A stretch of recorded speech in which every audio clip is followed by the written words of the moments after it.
আসসালামু আলাইকুম।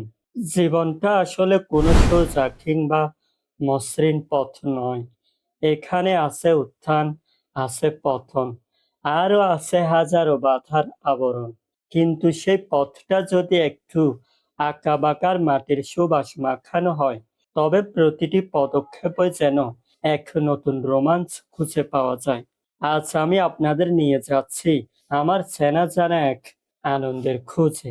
অনেকে হয়তো এই পথটুকুকে আমার জন্য কঠিন ভাববেন, কিন্তু আমি তো এই মাটিরই সন্তান, যেখানে ধুলোবালি আর কাদা আমাদের চারপাশকে সাজিয়ে রাখে।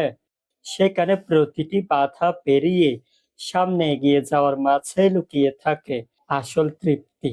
আর এই যে আমার ছোট্ট সঙ্গী, ওর এই নিষ্পাপ হাসি আর চঞ্চলতা আমার ভেতরের ক্লান্তিগুলোকে এক সেকেন্ডে উধাও করে দেয়। বাচ্চাদের এই নিঃশর্ত ভালোবাসাই তো আমাদের জীবনের সবচেয়ে বড় শক্তি। ও যেন আমাকে মনে করিয়ে দেয়, আনন্দ পেতে হলে বেশি কিছুর প্রয়োজন নেই, শুধু একটা সুন্দর মন থাকলেই চলে। অবশেষে চলে এলাম আমাদের সেই কাঙ্ক্ষিত কাঁঠাল গাছের নিচে।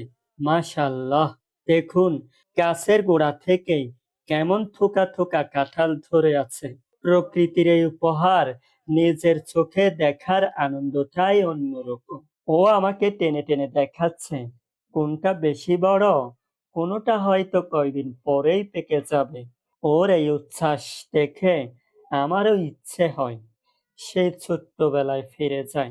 আমরা দুজনেই ক্যামেরার দিকে তাকিয়ে এক সিলতে হাসি উপহার দিলাম, কারণ এই মুহূর্তগুলোই তো জীবনের আসল সঞ্চয়।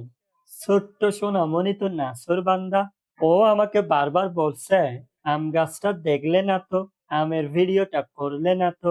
আসলে ওর এই ছোট্ট আবদার গুলোই না আমার প্রতিদিনের কাজের সবচেয়ে বড্ড অনুপ্রেরণা। ভিডিওর শেষে এসে আপনাদের শুধু একটা কথাই বলতে চাই, শারীরিক কোনো সীমাবদ্ধতায় মানুষের মনের আনন্দকে আটকে রাখতে পারে না। যদি আপনার মনে বাঁচার ইচ্ছা এবং চারপাশের মানুষকে ভালোবাসার ক্ষমতা থাকে, তবে প্রতিটা দিনই উৎসবের মতো রঙিন হতে পারে। আল্লাহর সৃষ্টির প্রকৃতির এই সুন্দর দান আর আমাদের মিষ্টি মুহূর্তটি আপনাদের কেমন লাগলো অবশ্যই জানাবেন। দেখা হবে নতুন কোনো গল্পে কিংবা নতুন কোনো অধ্যায়ে। সেই পর্যন্ত সবাই ভালো থাকুন, হাসি খুশি থাকুন। আল্লাহ হাফেজ।